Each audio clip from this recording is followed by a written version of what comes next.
Olá, sombrios, tudo bem? Antes de começar o vídeo, já peço a você que deixe seu like, se inscreva e compartilhe o vídeo.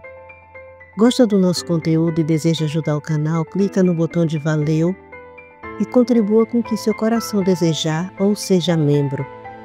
Faça parte do clube de canais, acesse o link na descrição do vídeo e veja qual categoria é mais confortável para você e faça sua inscrição. Também estarei deixando o Pix na descrição do vídeo caso queira nos ajudar dessa forma. Desde já, eu agradeço. Yorick Gael, o Gural, parte 4. Do centro da tropa sai um homem alto vestindo o exoesqueleto negro com uma espiral vermelha, a marca da UI. Dr. Hadrian Valley, o criador do projeto Meta-9. Um programa secreto que usava DNA de criaturas metamorfas para criar supersoldados. Finalmente o Alpha se revelou, disse ele encarando Gael. Eu esperei por isso desde o dia em que seu pai morreu. Yorick rosnou, voltando à forma humana diante dele. Foi você. Você estava por trás da morte dele. Eu apenas forneci os meios. Quem apertou o gatilho foi seu tio. Mas ambos queríamos a mesma coisa: o código genético do escolhido. Isso nunca terão, respondeu Gael avançando. A luta entre os dois foi brutal. Hadrian, com o auxílio do exoesqueleto, se movia rápido como um felino e forte como um rinoceronte. Cada soco deixava rachaduras nas pedras. Mas Yorick tinha algo que Hadrian jamais teria: o espírito da floresta pulsando dentro dele. Enquanto lutava, a mata se unia ao seu redor. Raízes agarravam os pés de Hadrian, e a terra tremia com cada golpe que Yorick recebia, como se quisesse protegê-lo. Quando o vilão tentou ativar um pulso eletromagnético para neutralizar a energia natural de Yorick, os espíritos antigos interviram. Um deles, o espírito do avô de Yorick, apareceu com um cajado feito de madeira enegrecida e tocou o chão com ele e disse: nenhuma máquina vence o que nasce da terra. Um clarão explodiu e o exoesqueleto de Hadrian travou. Foi nesse instante que Yorick, em fúria controlada, aplicou o golpe final. Uma sequência de garras e força que atirou o inimigo para longe, quebrando árvores e enterrando-o parcialmente no solo. Hadrian sangrava derrotado, mas antes de perder os sentidos sorriu. Ainda não acabou. Você venceu essa batalha, mas a guerra está apenas começando. Outros virão, e você não poderá salvar todos. Yorick avançou até ele e disse: pois que venham, eu estarei esperando. Sou o guardião, o escolhido de Gaia. E enquanto eu respirar, lutarei por Gaia e sua criação. A UI não será vencedora enquanto eu estiver aqui. O silêncio caiu. A floresta estava devastada, mas viva. Yorick caiu de joelhos exausto e Yara correu até ele e o segurou. Acabou por enquanto, ela sussurrou. Tomé se aproximou ferido, mas sorrindo.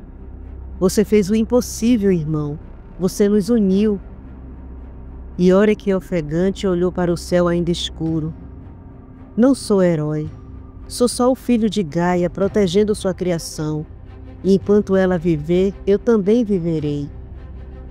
A batalha havia terminado, mas o cheiro da fumaça ainda pairava no ar. 3 dias se passaram desde que a Pentax Gen recuou. Os corpos foram recolhidos, os sobreviventes contaram suas histórias e os espíritos antigos retornaram à Umbra, deixando apenas uma sensação de gratidão silenciosa. Yorick observava tudo da beira do rio. Seu corpo estava coberto por cicatrizes frescas, e a dor física mal se comparava à dor emocional de ver partes da floresta que tanto amava em ruínas. Por mais que tivesse vencido, havia perdas. Yara caminhava por entre os guerreiros feridos, usando sua sabedoria ancestral para aplicar ungüentos, fazer curativos e cantar cantigas que aliviavam a dor. Seus olhos estavam mais maduros, como se a batalha a tivesse feito envelhecer anos em poucos dias. Tomé, com o braço enfaixado, organizava a reconstrução da aldeia. Usava paus, cipós e lama para levantar de novo as estruturas. E ele fazia questão de incluir todos, humanos, metamorfos e até crianças, em uma força-tarefa que era mais do que reconstrução física. Era a cura coletiva. Mas havia algo que preocupava Yorick. Enquanto meditava à margem do rio, ele sentiu algo estranho, como se a energia da floresta estivesse hesitante. A vitória havia deixado marcas profundas. O ciclo natural estava desequilibrado. A natureza sente tudo, disse uma voz atrás dele. Era Lourdes. A curandeira se aproximou com uma pequena cesta de folhas secas e cristais. Ela se sentou ao lado de Yorick e jogou um punhado da mistura na água do rio. Uma leve fumaça se ergueu. A terra sangrou. Ela continuou. E ainda há veneno correndo sobre ela. Você fala dos produtos que eles despejaram? Perguntou Yorick. Sim, e também da dor que ainda grita nos corações. A floresta está viva, Gael. Ela sente tudo o que sentimos. E enquanto houver rancor, medo e sede de vingança, as raízes não cicatrizarão. Ele abaixou a cabeça. Sabia que Lourdes tinha razão. Por mais que quisesse acreditar que a vitória era o fim da guerra, sentia dentro de si a inquietação do espírito do urso. A fera ainda não havia se acalmado. Naquela noite, Yara convocou uma reunião na clareira central. Todos os sobreviventes se reuniram ao redor da fogueira, agora acesa não para a guerra, mas para diálogo. Precisamos decidir os próximos passos, disse ela de pé ao lado de Gael e Tomé. A Pentax Jane pode ter recuado, mas sabemos que isso não foi uma rendição, foi estratégia. Eles vão voltar, mais fortes, mais organizados e provavelmente com aliados. Tomé assentiu. Temos aliados também, outras aldeias, outros metamorfos. Mas se quisermos resistir, precisamos expor a Pentax Jane, expor seus planos, suas experiências, disse Yorick determinado. Pode ser, respondeu Tomé com a voz firme. Nós vencemos hoje porque nos unimos. A única chance de vencer de verdade é se o mundo souber as reais intenções da Pentax Jane. Um silêncio tenso pairou até que um dos mais velhos, o ancião Ravel, se levantou. Vocês precisarão de ajuda para expor uma empresa tão poderosa quanto essa. Conheço alguém que pode te ajudar, filho. Vá até a Cancó, até o portal dos Três Guardiões. No flanco esquerdo do jaguar, vai encontrar uma caverna. Ela dá acesso a um túnel que liga as ruínas de Acancó a outras duas cidades ocultas na floresta, a Carrim e a Canis. As duas irmãs. Elas formam a nova Acancó, o refúgio dos Uerquetes, reerguida pelo Devorador da Lua, um celestino metamorfo de leão. Ele é uma divindade como Gaia, porém é físico. Procure por ele e conte sobre a ameaça a Gaia, e ele te ajudará. O ancião retirou do pescoço um muiraquitã em forma de tartaruga e disse: leve isso. Vai precisar para achar a entrada. As palavras do ancião acenderam um novo tipo de fogo no clã Okuma. Um fogo que queimava o medo e iluminava a esperança. Naquela mesma noite, Yorick tomou uma decisão. Com a bênção de Lourdes e os votos de proteção de Yara, ele partiu levando consigo Tomé e uma jovem metamorfa chamada Liana, com a habilidade de se transformar em jaguatirica. Não foi difícil chegar até a Cancó. Yorick já conhecia o caminho e foi mais rápido que da primeira vez. Quando chegaram até o portal dos Guardiões, Tomé buscou com cuidado a caverna da qual o ancião havia falado. Mas quando a encontrou, ela estava fechada. E ele pediu o Muiraquitã a Iorek e procurou algum espaço onde o artefato se encaixasse, mas nada encontrou. Iorek pensou um pouco e disse: "O Devorador da Lua é um metamorfo felino. Talvez só um metamorfo felino consiga descobrir como entrar." Os dois olharam para Liana e Tomé lhe estendeu o Muiraquitã. Liana pendurou o arco no ombro e pegou a pedra feita de amazonita, a pedra sagrada das encaminhabas. Assim que ela se aproximou da entrada da caverna, o Muiraquitã brilhou e uma passagem em forma de tartaruga surgiu ao lado da entrada. Ela encaixou a pedra e a porta de pedra se abriu. Tomé olhou para Iorek e sorriu, então entrou, seguido por Iorek. Liana entrou por último, mas antes pegou o Muiraquitã de volta. Assim que a porta se fechou, a escuridão tomou conta de tudo. Tomé pegou uma das tochas presas à parede e acendeu, iluminando um túnel que parecia não ter fim. Eles ficaram sem saber para que lado ir, mas Liana então disse: "Devemos seguir em frente. Lá encontraremos um vão circular com 2 cavernas. A da direita leva para Ratanabá, o lar das encaminhabas. Devemos seguir pela esquerda." Iorek se aproximou dela e perguntou curioso: "Como sabe? Já esteve aqui antes?" Liana olhou para ele e seu rosto foi iluminado pela chama da tocha. Iorek e Tomé perceberam que os olhos dela estavam brancos e entenderam que algum espírito a guiava. "Naru está nos esperando." Ela se virou e seguiu pela caverna da esquerda. Tomé se virou para Iorek e disse, já seguindo Liana: "Pensei que íamos encontrar o Devorador da Lua. Quem é esse agora?"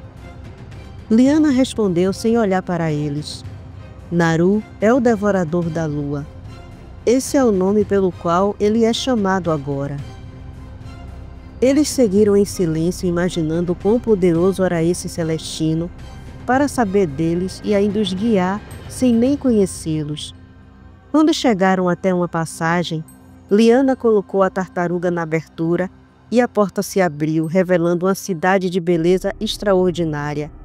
A arquitetura e colorido eram surpreendentes, até para Iorek, acostumado com a cidade grande. Diante da entrada que saía no centro da cidade, 3 guerreiros os esperavam. O primeiro se aproximou, e pela coroa em sua cabeça ficou claro que ele era o rei dos Ueriquetes. Ele os cumprimentou de forma amigável e humilde, apresentando os outros 2. "Seja bem-vindo, filho de Arashi, guerreiro de Gaia. Eu me chamo Lacanjo, e esses são Ahau, meu filho, e Zurich, nosso melhor guerreiro. Nos acompanhe. Naru, o Devorador da Lua, os aguarda." Eles foram guiados até uma enorme pirâmide branca que ficava próxima à cidade. Enquanto caminhavam, o tamanho e porte de Iorek chamava a atenção por onde passava, e eles não deixavam de se admirar com o esplendor daquela cidade. Iorek então perguntou: "Ainda estamos em Akankor?" Quem respondeu foi Ahau. "Sim. As ruínas da cidade não passam de uma ilusão criada por Naru para nos manter seguros e longe de visitas indesejáveis." Aquela revelação foi uma prova de que quem eles iriam encontrar era realmente muito poderoso. Lacanjo os levou até o topo da pirâmide, onde a sala do trono do Devorador da Lua ficava. Lá haviam 2 tronos, e uma mulher de beleza extraordinária estava sentada em um deles. E a seu lado um homem de igual beleza, e tão alto quanto Iorek. Seus cabelos eram negros e longos, e seu olhar de um azul que parecia vasculhar a alma. Lacanjo os deixou diante dos tronos e se afastou com Ahau e Zurich. Naru se levantou, e o poder massivo que emanava dele foi sentido por cada fibra de Iorek.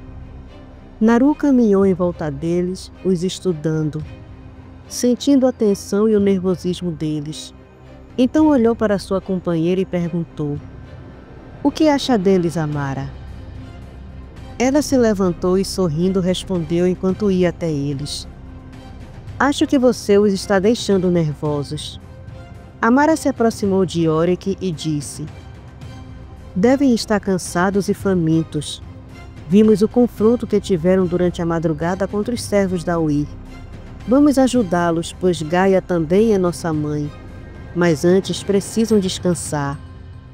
Os três foram levados até um aposento onde cada um tinha um quarto confortável. Depois de tomarem banho, comerem e descansarem, Naru foi até eles junto com Lacanjo, Ahau e Zurique. Ele se dirigiu a Yorick e perguntou: "Sei que veio buscar ajuda comigo. Que tipo de ajuda você quer, guerreiro de Gaia?"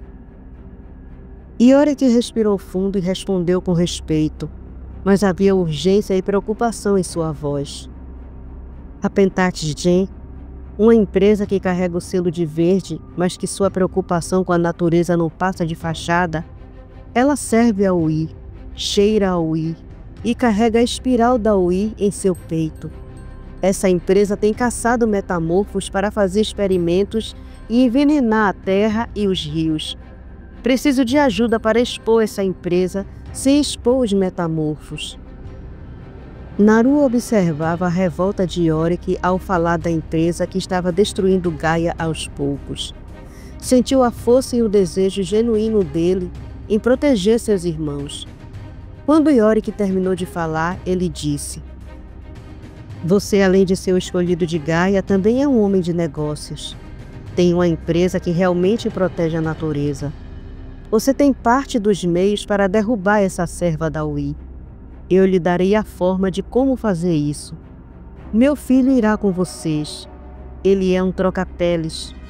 Foi o presente que Gaia nos deu.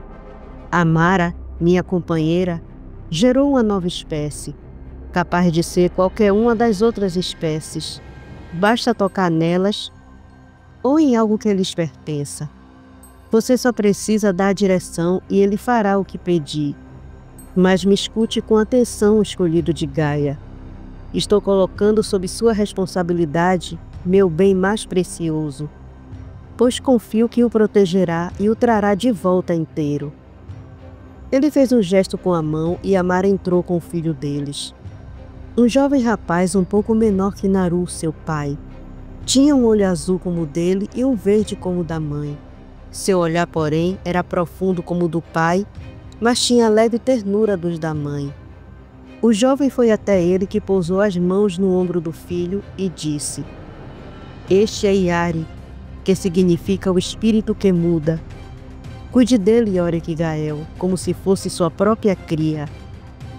Yorick assentiu e, com a promessa de proteger o filho de Naru com a própria vida, partiram. Eles não retornaram à aldeia, seguiram para a cidade, para São Paulo. A capital era o coração da Pentat Gen, onde ficavam suas redes, seus aliados políticos e sua fachada pública de empresa verde. Se quisessem vencer de verdade, teriam que expor o inimigo onde ele mais se escondia, à luz do dia.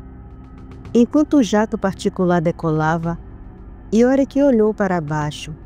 A floresta ainda fumegava, mas ao longe brotavam pequenos pontos verdes, sinais de que as raízes ainda estavam vivas, de que o renascimento era possível. E ele sabia, para que as raízes floresçam, às vezes é preciso queimar até as cinzas. A cidade exalava fumaça, concreto e pressa. São Paulo era um monstro que nunca dormia, uma fera de 1000 olhos que observava tudo, devorava esperanças e cuspia sobreviventes. Para Yorick, aquele era um ambiente hostil, não por causa de predadores naturais, mas pelos predadores invisíveis, os interesses, a corrupção e o dinheiro. O jato pousou no aeroporto de Guarulhos e dali seguiram em um carro da empresa de Yorick. Enquanto o motorista dirigia, Yari observava tudo da janela. Os prédios arranhando o céu, o trânsito barulhento, Os outdoors luminosos vendendo promessas e mentiras. Era um mundo diferente para ele, mas não menos perigoso. Você não parece surpreso com a cidade, comentou Yorick, observando a falta de surpresa esperada na expressão do rapaz. Já esteve aqui antes? Yari se virou para ele. Seus olhos de duas cores tinham uma serenidade confortante. Ele respondeu voltando a olhar para a rua da janela. Eu e meu pai sempre visitamos as cidades. Caminhamos invisíveis entre as pessoas. Observamos como elas tratam a natureza, o ambiente e uns aos outros. Nós as observamos, olhando dentro de seus corações, buscando bondade, compreensão e preservação, e amor. E se estão prontos para nós, os metamorfos. Mas eles ainda atacam o que temem, o que não conhecem, o que para eles é estranho. Eu acho que nunca estarão prontos. Yorick compreendeu o que ele queria dizer, pois na pior das hipóteses, os humanos fariam o que a Pentex Jean estava fazendo, caçando metamorfos para fazer experiências e transformá-los em servos da Ui. Yorick pegou um bloco de notas no porta-luvas do carro e escreveu o endereço e deu ao seu motorista, que os levou até um pequeno prédio antigo no bairro da Liberdade. No subsolo, um grupo de ativistas trabalhavam há anos denunciando crimes ambientais e defendendo comunidades indígenas. O líder era Raul, um jornalista expulso de 3 redações por falar demais. Ele era um velho conhecido de Yorick que sabia o que ele era e como usava sua empresa e influência para proteger a natureza. Grande Yorick, o herói do Amazonas, disse Raul, observando Yorick com um misto de alegria e admiração. Soube que andou dando trabalho para a Pentex Jean. Eu não sou herói, respondeu Gael. Só um aviso. Raul arqueou uma sobrancelha impressionado. Bom, então o que eu traz aqui? Preciso expor a Pentex Jean, mostrar como ela envenena a natureza e as experiências que conduz de forma ilegal com os animais. Raul coçou a cabeça e disse: São acusações sérias, meu amigo. Vamos precisar de provas. O sistema da Pentex Jean é muito bem protegido por tecnologia de ponta. Eu precisaria pôr um implante físico próximo a qualquer computador da empresa e daqui posso ter acesso. O problema é como entrar na Pentex Jean. Todos os funcionários têm identificação. Yorick sorriu e respondeu olhando para Yari. Se for só isso, eu tenho a solução. Só precisamos de um alvo. Yorick apresentou Yari, que mostrou suas habilidades assumindo a forma do próprio Raul, depois de tocar em sua mão. O jornalista estava abismado e, depois da surpresa, apresentou um alvo. Um dos cientistas da Pentex que ele estava vigiando há um tempo e sabia da rotina do homem de Có. Uma noite eles levaram Yari até o estacionamento da Pentex e num trecho longe das câmeras de vigilância que o cientista tinha que passar para chegar ao seu carro, Yari simulou o esbarro e pegou o cartão de acesso do homem e se transmutou nele, voltando à Pentex com a desculpa de ter esquecido algo em sua sala. Já na sala, ele instalou um pequeno cabo de USB em uma entrada da CPU e saiu, reencontrando Yorick e Tomé em um carro na penumbra da rua. Liana foi levada por Raul até uma área afastada do complexo principal, onde ele desconfiava que as experiências aconteciam. Na sua forma de jaguatirica, ela invadiu o lugar em silêncio.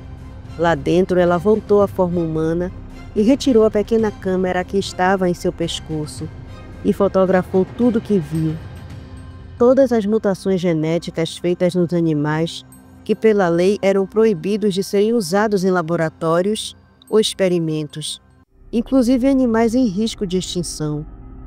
Quando ela voltou, Raul a esperava com suas roupas, e ambos encontraram Yorick e os outros no carro.